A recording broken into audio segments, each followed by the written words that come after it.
share this out. I'm here today with my co-host, Tomás Garza, and I'll be introducing him in a little bit. But welcome, Thomas, and let's get some sharing going on. All right. Thank you, Teri. It's a pleasure to be here.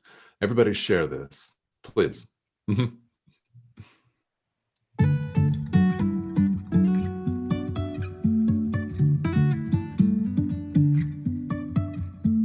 Life is a winding road, no telling where it goes. Driving through days and nights, won't stop for traffic lights. And I really wanna know if I will ever figure out where the road goes. Even if I'm falling down, I will keep on searching for my highs. You can say I lost my mind, I will keep on holding my head high, even if the sky is falling down.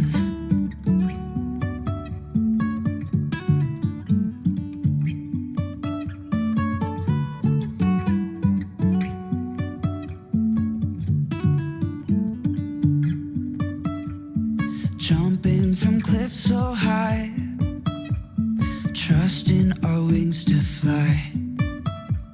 Sometimes we're crashing down, but we get up and start from the ground. And I really wanna know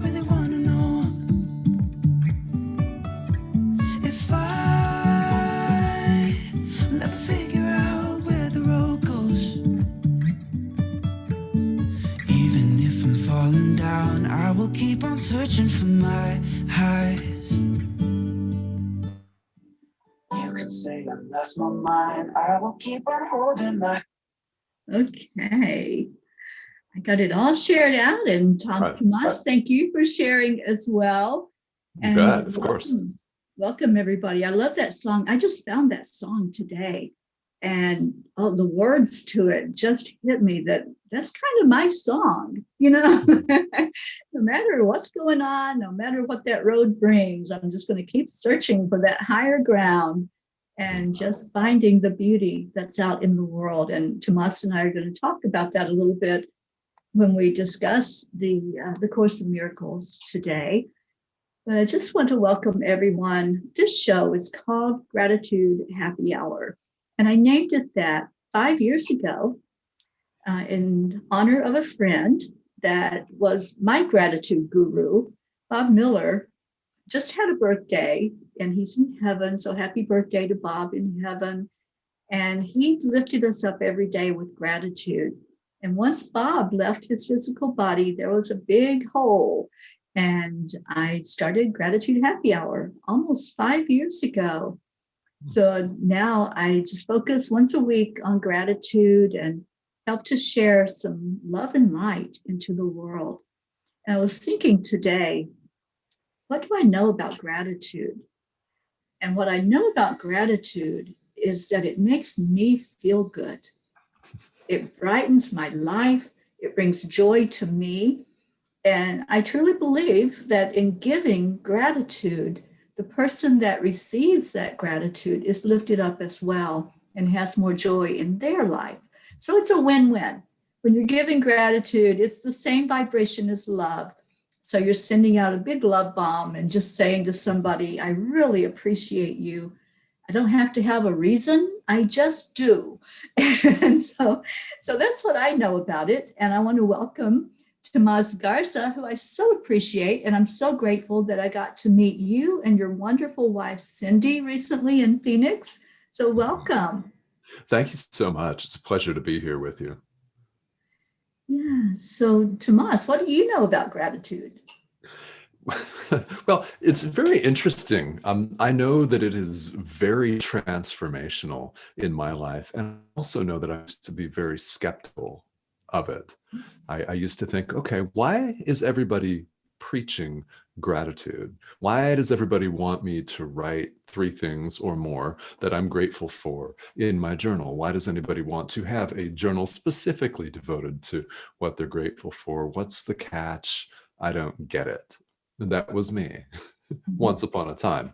And Right. what I've found is that it instantly puts all of us, I mean, anyone that gives thanks or is grateful for something, or someone, it puts you in very high vibrational state, the same as love. It's loving energy, and it's an instant lift. And I find that now it's an instant lift for me.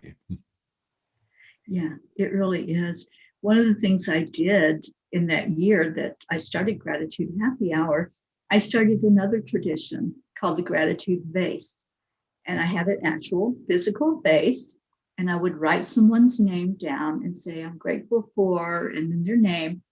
And I would send them that message. And then I would put their name in the vase. So I was growing love and gratitude in my vase. And it made such a huge impact on the people that received that message. And many of them were like, well, why? Why are you grateful for me? And like, just because I can. I don't have to have a reason to be grateful. Right. I'm just grateful for you. And some of these people I had never spoken with before. They were Facebook friends, but I didn't really know them. Oh, and we have, I forgot to We have a guest. lock the meeting. We do have a guest. So let me go ahead and lock the meeting. This is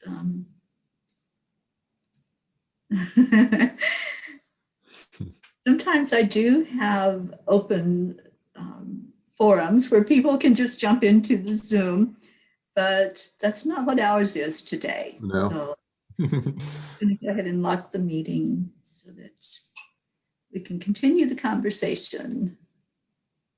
Okay, there we go. So as I was saying, some people were just like curious, like, why did you choose me? You know, and it's just, the angels told me to do it. You know, kind of like the devil told me to do it. The angels told me to do it. Yes. Yes. So if the devil can tell you one thing, the angels can tell you something else. Right. Well, the same. Yeah. Of course. Exactly. It comes from the heart. So there's many traditions we can do with gratitude. You mentioned, you know, the gratitude journal, writing out every day who or what you're grateful for. It's just a matter of what are you willing to do and what discipline do you want to have with gratitude. And to me, the beauty is in what we receive when we share it out. It really does come back to us. And it's just like doing random acts of kindness. You know, we're doing it for that other person or people, but we really benefit, don't we? We're the ones that We get really do. Yeah. Yes, we really do. I mean, we get back the energy and then some, it seems like. Yeah. Yeah, I love it. I love that law of attraction. What you put out there, it does come back. It's really true. And we've known this forever, but it was just put into that term, law of attraction, you know, a bit ago. And everybody started paying attention to, what does that mean? But it's been around forever. You know, I think some of the early philosophers even discussed that, you know, of the energy that we put out and how we get back in return what we put out. Yeah, it really does. And the more we practice it, I mean, the thing that occurs to me is, as we're talking about this, is the more we practice gratitude, the further we can extend it, and it comes back even more powerfully. Even if we're only able to start out saying, okay, well, I'm grateful to have woken up this morning. Okay, beautiful. That's something. I'm grateful for the blue sky. I'm grateful for breakfast. But you know, I mean, if that's where someone starts, so be it. That's fine. And if we keep doing it, it just gathers momentum, and pretty soon you're grateful for your entire experience and everything and everyone, and that all of that comes back to you in the same magnitude. It just increases, it's exponential, and it's really a beautiful thing. Yeah, it truly is. I'm grateful for all the people that are jumping on here and Yes, Thank you. sharing this and being here with us. Lisa Berry is here. Hi, Oh, Lisa. good. And Hi, she Lisa. looked at my statement of a love bomb heart. So she's giving us one. Thank you, Love Lisa. it. Yes, thank you. Andrea is here and Hope from the UK. Chris Isis is with us. Tammy, Christina, and Robert. Hi, everybody. Welcome. Welcome. And if you want, those of you that are watching, just share what you're grateful for. Just put some gratitude out there. This is a gratitude show. So who or what are you grateful for? Just type it in and let everybody see that you have gratitude in your heart. Mm-hmm. Tomás and I are going to be discussing the Course in Miracles. I call it The Course in Miracles. I know the official name of the book is A Course in Miracles, but it's all the same thing. And so if anyone has a question for Tomás, who I want him to share his teachings that he's doing on Enlightened World Network. If you have a question about the Course in Miracles or that show or anything that's happening within our world with gratitude and miracles, just type that in the comments and we'll try to address that. Oh, So Tomás, share with us what you're doing. You're doing this daily, is that correct? yes, I've just started a live stream here on Enlightened World Network, and it's really fun. I have to tell you right away, I'm really enjoying turning the camera on and starting to talk because I don't really know exactly what's going to come out of my mouth when I do. So that's a lot of fun. And it's only about 9 days old. It's called A Course in Miracles 365, Awakening to Love on Enlightened World Network. And we chose the title A Course in Miracles 365 because it's a daily live stream. And I'll be doing it for more than 365 days. Just spoiler alert, I'll give you a preview.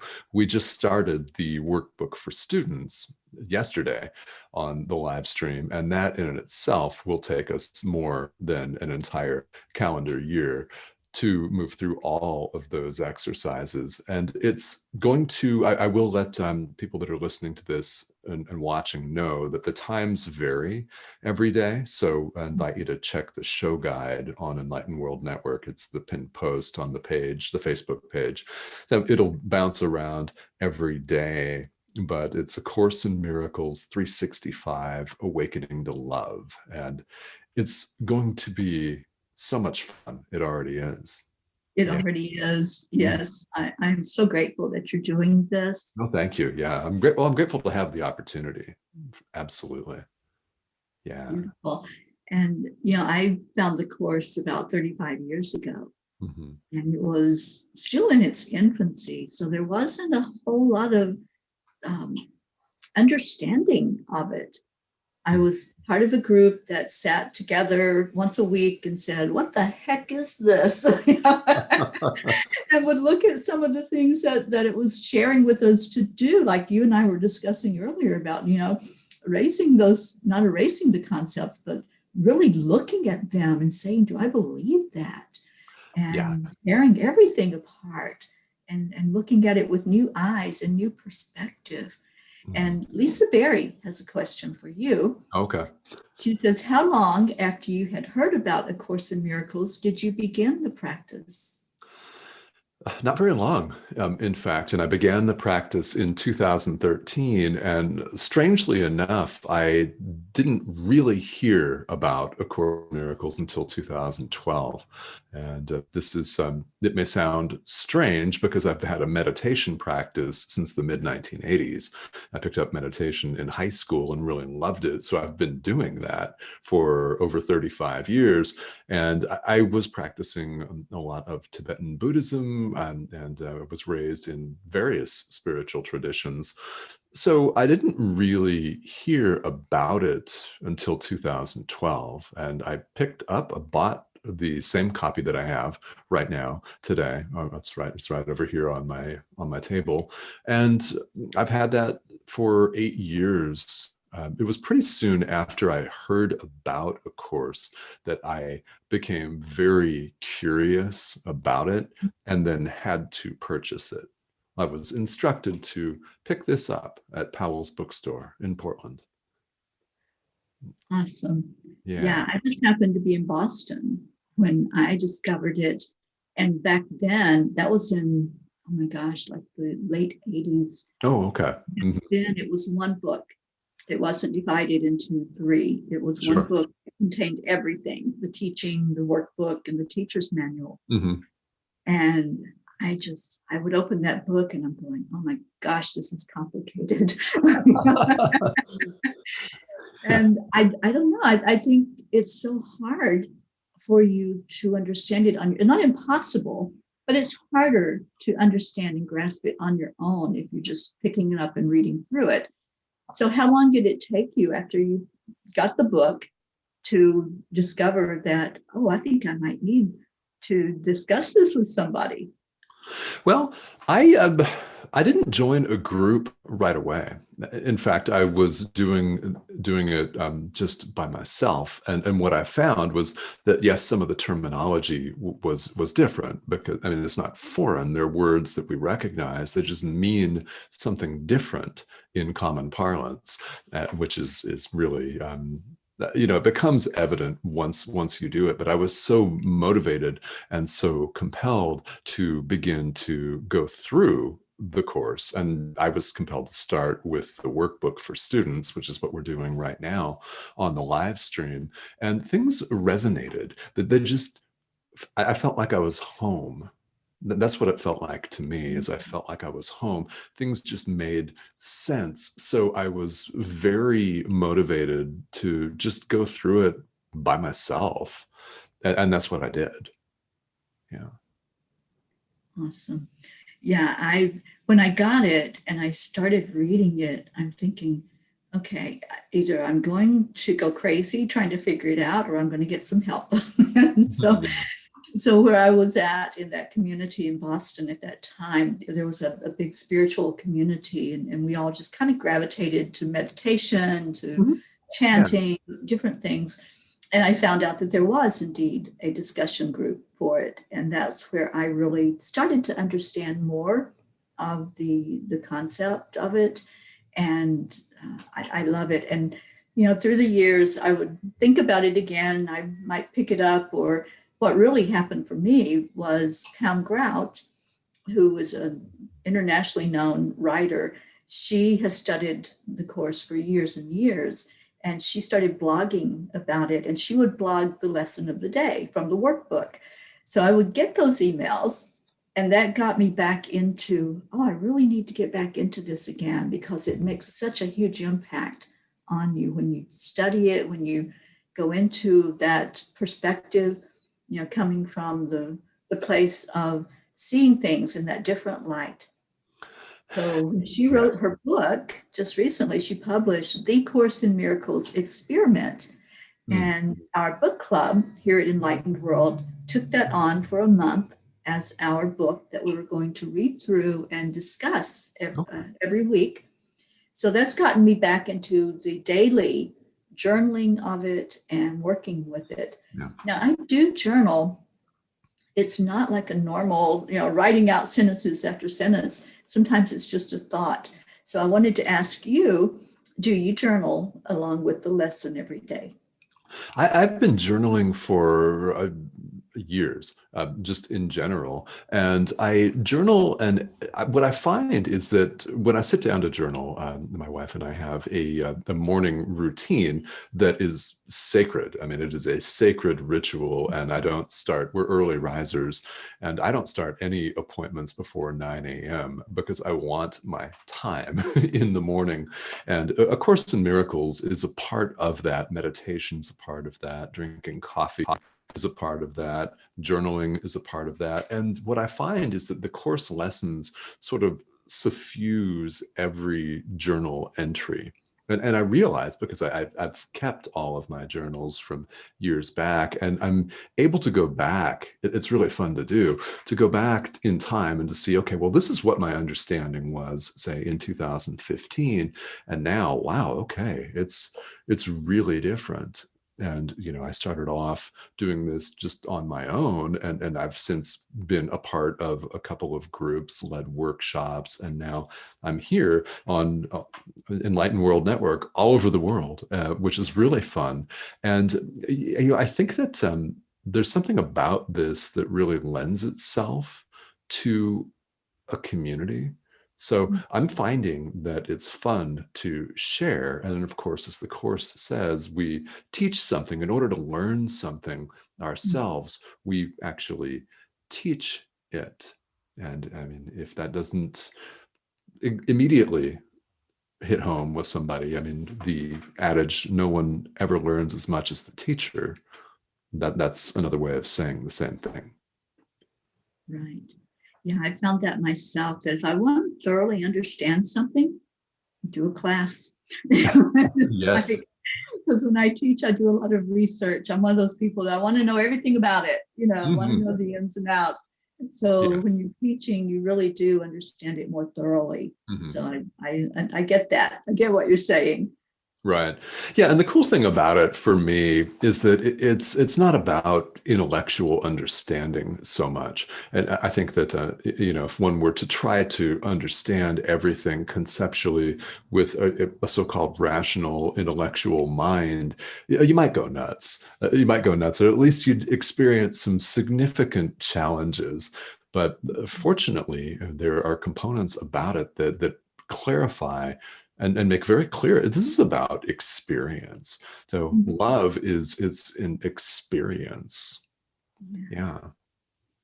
Yeah, we were talking about that before the show. I got my email from Pam, and she was sharing how, so many times we see something like maybe a sunset and how beautiful it is. And we might say, I love that. But the love is really on the inside, isn't it? Yes. Can we talk about that, how that's, it's not in the things that we're seeing. Yeah. In the world, we're just, I mean, we can't help it. And our parents couldn't help it. And our school teachers and society and people couldn't help it, because this is just the way things were presented to us. But we kind of have it backwards. In fact, we absolutely have it backwards. When we're talking about loving something, we talk about it as though it's external to us, such as I love the park that's on the other side of the street here from me. I love the sunshine in Arizona. I love Arizona, as though is an external thing, right? Or a person. I love someone. I love my partner. I love my wife. I love my husband. I love my mother, my dad, as though they're external. And really, love is like you mentioned, Teri, it's a feeling. It's a feeling so internal. And let's take it a step further. It's actually who we are. It's why it resonates so deeply. It's familiar to us on a gut level, really, even deeper than that. It's actually who we are. Yeah, it really is. And when we can grasp that, then it makes it a little easier when we look at things. And the course teaches that, things don't have any meaning. They're neutral. It's a thing. But yet we put so much energy into some of those material things, and we love them. And when we understand that love is inside of us, then we can really understand that teaching from the course, that nothing I see really has any meaning. It's just a thing, right? Yes. Right. And we're laughing. Those who may not be familiar with the workbook for students, well, that's lesson 1. Nothing I see in this room means anything. This ear does not mean anything, right? This shirt does not mean anything. And there are ideas that seem quite contrary to the way we were brought up. And they are. I mean, they're exactly 180 degrees opposed, not from the sense of having an opponent, but they're different. They're a reversal, and the course is designed to reverse the way we perceive things, to change our perception, really to change our minds about who we really are, and to challenge us, that too. It does, doesn't it? It's like every day when I open it up and I read that lesson, I'm like, oh my gosh, okay, let me think about this for a minute. Right. But yeah, it really does. Now, for those that may not be familiar with what we're talking about, like you said, there may be those that don't understand what we're saying. This may be total Greek to them. Can you give us a little bit of the background of A Course in Miracles? Yes. I'll tell you what really resonates for me as someone that was raised in a couple of different Christian traditions. I'm quite familiar with the Bible, and I've read the Quran. I actually read the whole Quran in high school in a history class. I took an Islamic history class, and our teacher said, okay, well, you won't understand any of this until you understand this here.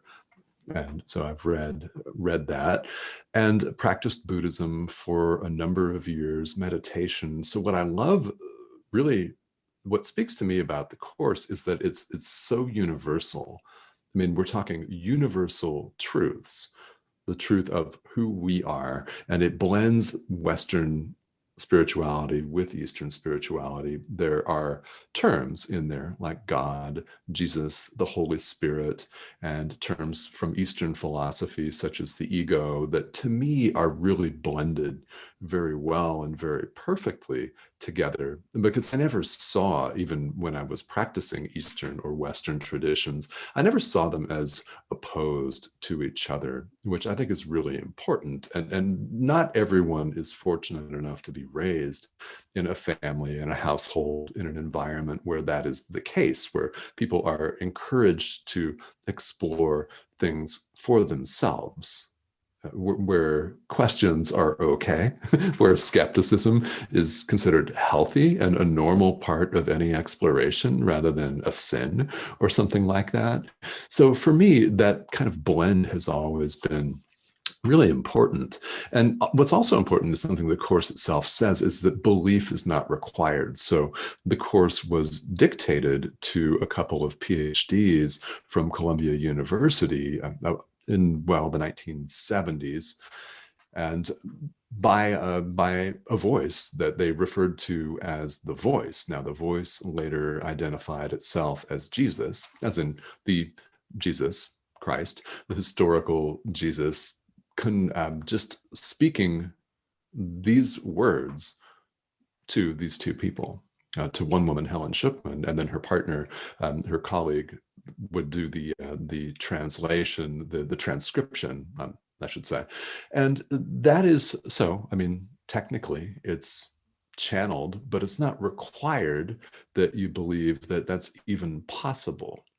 I mean, what I have told people when I've taught, when I've blogged and written about a course is, if it helps you, treat it like you would a good story or a good novel. Right? You would say, for sure, that your favorite novel is divinely inspired. Would you not? Oh, absolutely. Yes, right. And all it takes is one brief reading of any page of this book to say, okay, yeah, this is divinely inspired. There's something in it that's going to resonate with people. No matter where you are, and it doesn't matter what background you're from. I mean, it's universal spirituality, so it's broadly applicable.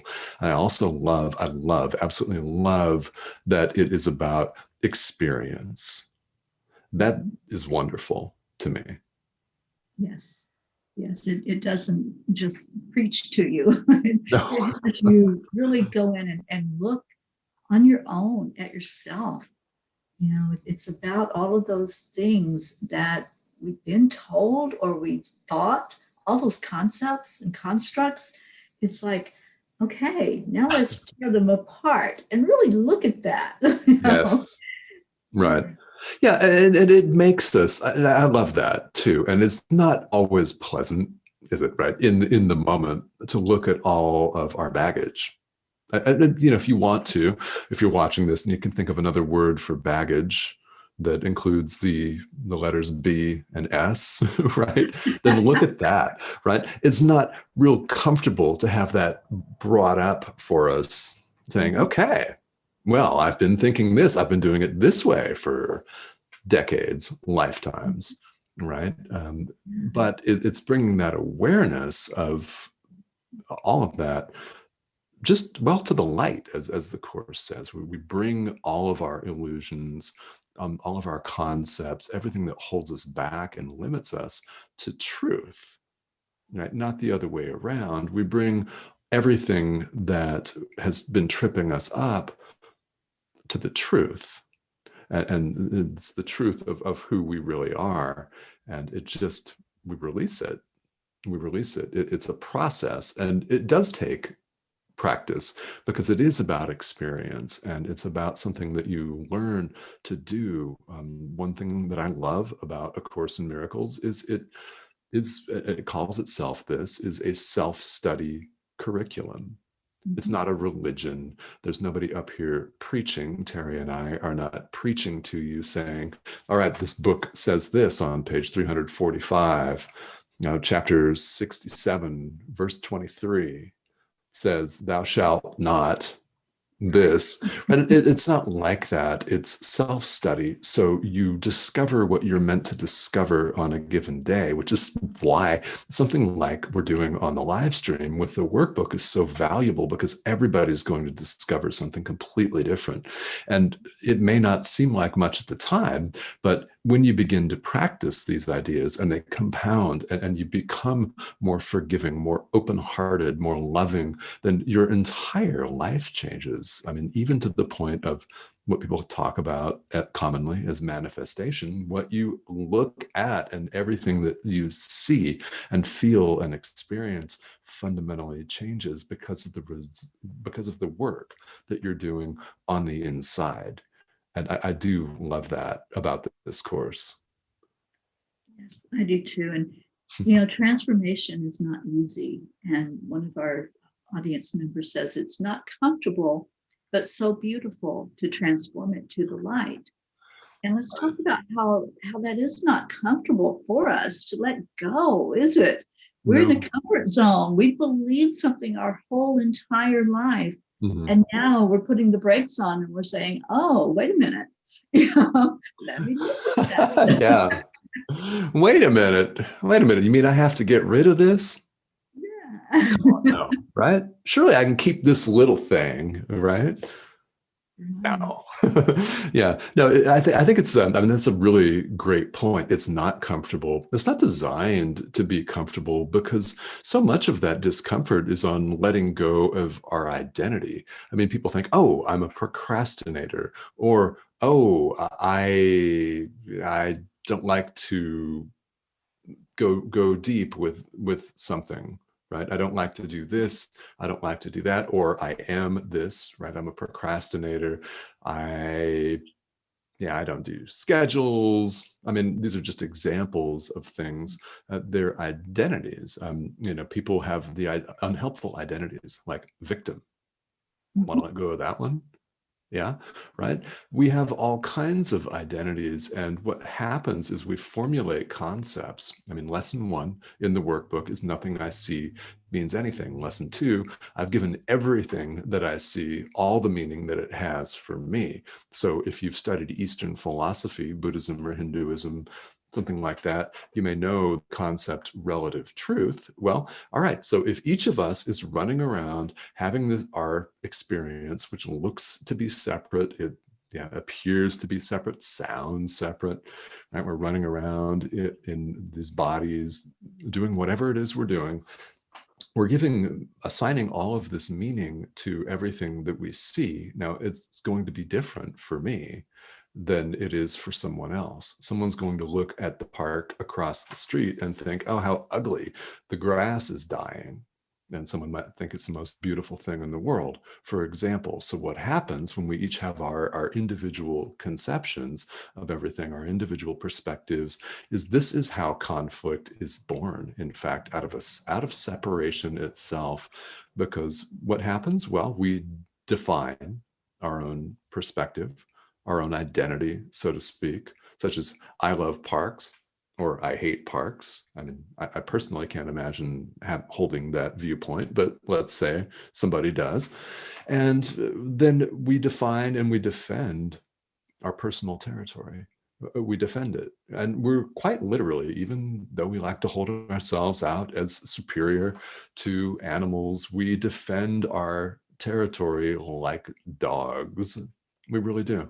Like caged dogs. That's the source of all conflict. It's the source of, on a larger scale, of war, of genocide, all kinds of really, really destructive ills. And we're all doing this inside ourselves, which is something that takes some getting used to. But when you do really grasp that, then what happened for me is I got a real sense of how powerful we all really are. Because if we can make all of this conflicting illusion, we also have the power to unmake it.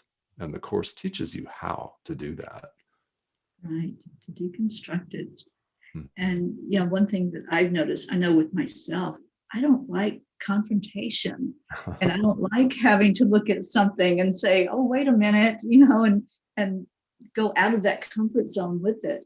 And I think that's a lot of what happens is it's a confrontation, but one that's so necessary to look at these deep-seated beliefs and where did they come from even?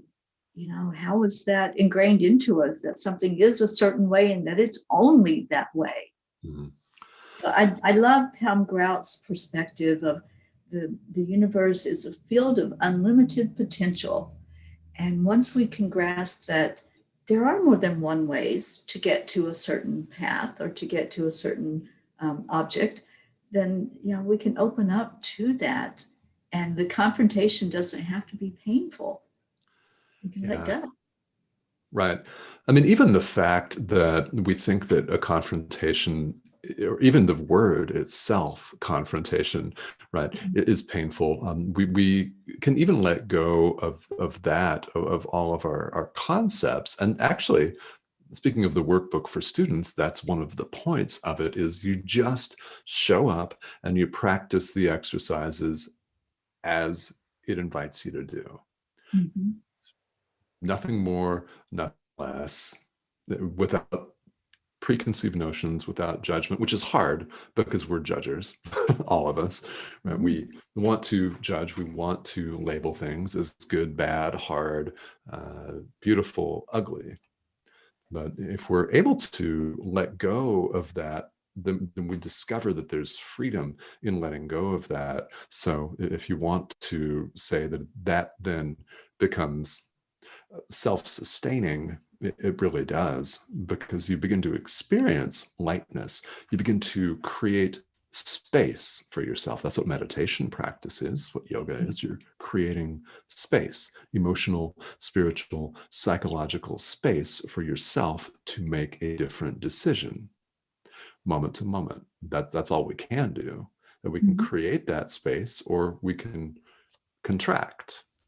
And that's the choice that we all are running around with.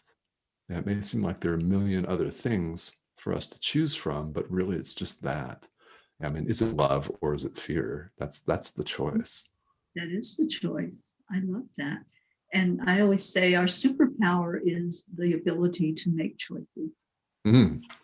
Yes. We have free will and we can choose. And I love one of my friends, Karen Palmer, says we choose every day if we're going to live in prison or if we're going to play in the playground. That's the choice. Are we going to go with that beauty in the world?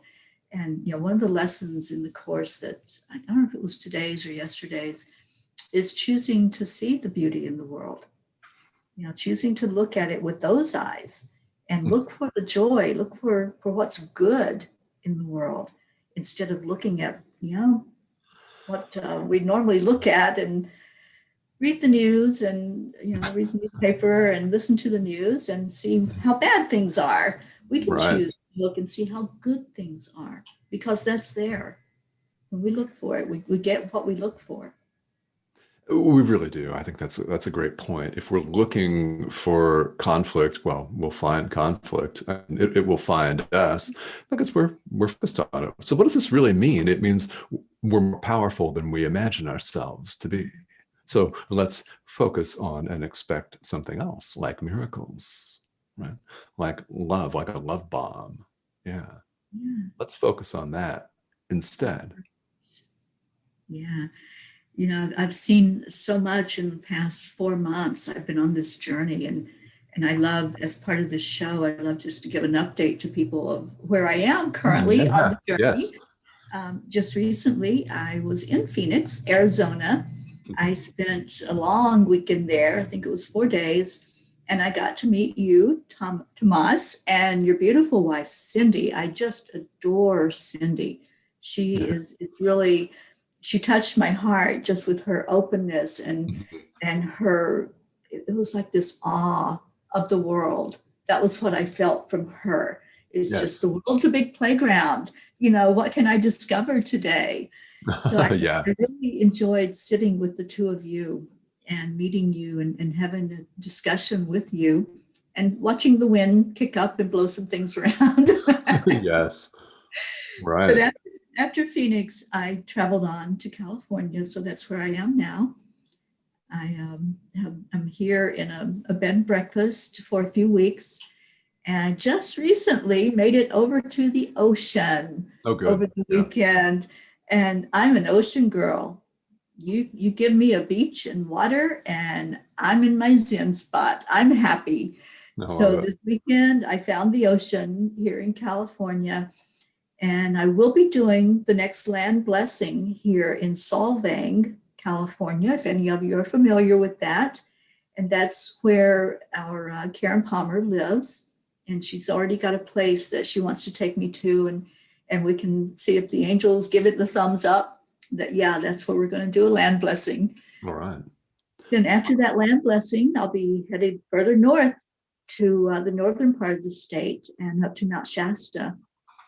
I'm not sure yet how long I'll be spending at Shasta. I think it depends on how cold it is. Yeah. Mhm. But that's the journey right now. I've come all the way from the East Coast in South Florida, and now I'm here in Southern California. And I've met so many amazing people along the way and seen so many things. And I'm really grateful that I started the Course in Miracles experiment on the first of the year during this journey, because it's helping me, I believe, to see things with fresh perspective and to really understand more about the people that I'm encountering and about the land itself. And so I'm just plugging along day by day. And there's been a lot of inspiration to begin some new teachings and new classes along the way. So that's the update on the Peace on Earth tour I love that it. is going on. And Tomas, I love that picture of you and Cindy standing by the vehicle. And Yes. it was a delightful picture. I had to use that in the PR for today. I love it. Yes, I saw that. Thank you. And it was great to meet you. And let's give a shout out to Cindy because today is her birthday as well. Happy Oh yeah. birthday, Cindy. Oh my Yes. God. She may or may not be watching us live. She's at a hair appointment right now, but today's her birthday, and yeah, I mean, it was wonderful to sit down and talk with you. And you know, Cindy, let's give her some props.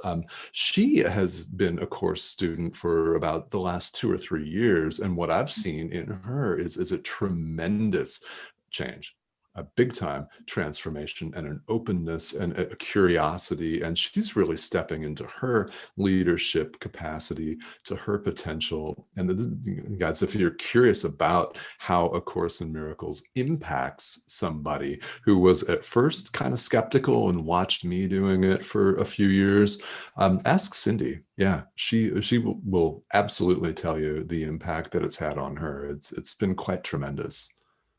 Yeah, she mentioned that as we were sitting there talking, and she told me how she had just observed the changes in you Oh, and how it had affected your life.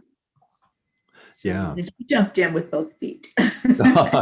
Well, I mean, I did that, and you know, I mean, it doesn't mean that just because I resonated with it and just jumped right in and studied it doesn't mean that I didn't have lots of painful moments along the way. I mean, I am much more forgiving and loving as a person than I was in 2013 when I picked this up. So there's been a lot of changes, and I've had to take long, hard looks at things to be released and let them go quite a bit. And I think this is true of anyone that's done this or has used this as a as well an aid or a tool in their own development.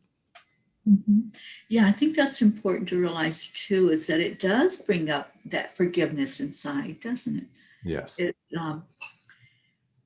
when we realize that it's just us, it's really us, and we're putting all the meaning into the things in our life and the people in our life, then if there's something coming up, it's coming up to be healed, and it's coming up to show us that inside of us. And I think that's the beauty of part of the beauty of the course, is to really have that deeper understanding Right. about, we're not victims.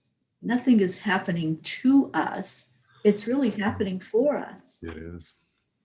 Yeah, it is. And this is something that we say, I mean, and we're here on Enlightened World Network. We would say that, right? It happens for us. But yeah, I mean, right, we would say that, of course. But in the moment, it doesn't necessarily feel like it, especially if it's a not so beautiful, a little bit painful kind of moment. But really, it is an opportunity to see things differently.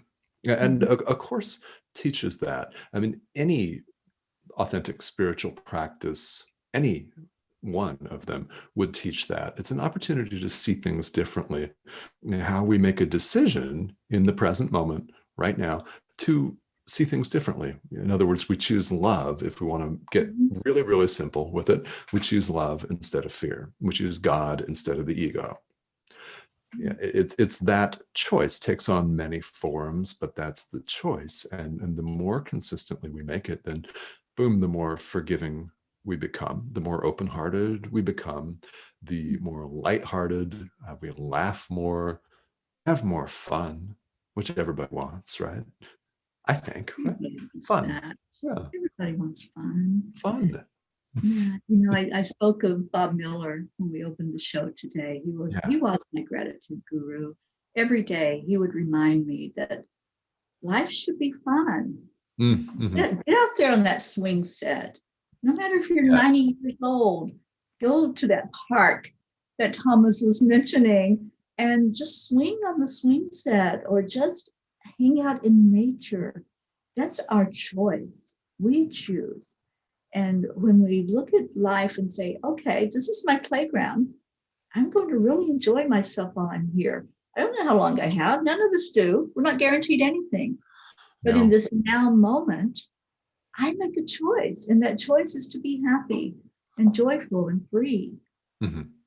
Yeah. And that's a profound piece of gratitude too, isn't it? To have the free will to be able to choose moment to moment. Yeah, it's a tremendous gift. It absolutely is. Oh, we've had such a beautiful audience with us, Tomas. I just love all the people that have been coming in. And I saw Lisa Berry ask a question about land blessing. Lisa, what I was shown by the angels, I work very closely with angels, and they showed me to do a ceremony in different states. I don't know if it's going to be every state, but they guide me to where I'm to go. And I do a land blessing that they channel through me and speak the words over that land in that state. And then there's a connecting energy going to the next one. So at each one, there's a ceremony and there's a blessing of the land and an offering to the land for peace and asking for peace to dwell there. So right now I have completed 8 of those land blessings from coast to coast, or almost coast. I'll be doing Goy and Solvang, and then it really will be coast to coast. And I don't know when this journey is going to end. I don't know how many land blessings there will be. And I've had people from other countries that have asked if I would please come to their country and do this as well, to help bring the peace, not just in this land, but all over the world. And I would love that. And I do have plans to go to India as soon as I can. Right now, it's not possible just to go into India until they open it back up from the pandemic. But I will be going to different countries to do this as well. Right now, we're focusing on healing our land, healing America, and getting us stronger again with that beautiful energy of camaraderie and peace and wanting freedom for all.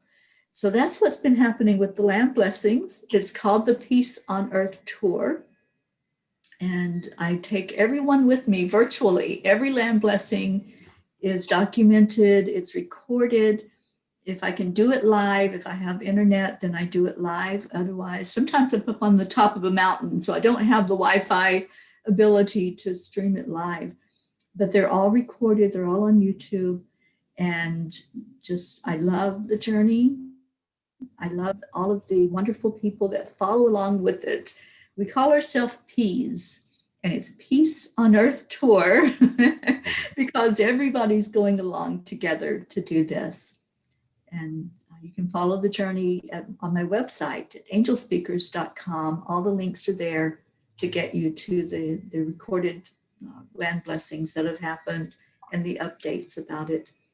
So thank you for asking, Lisa. And I would love for you to follow along the journey.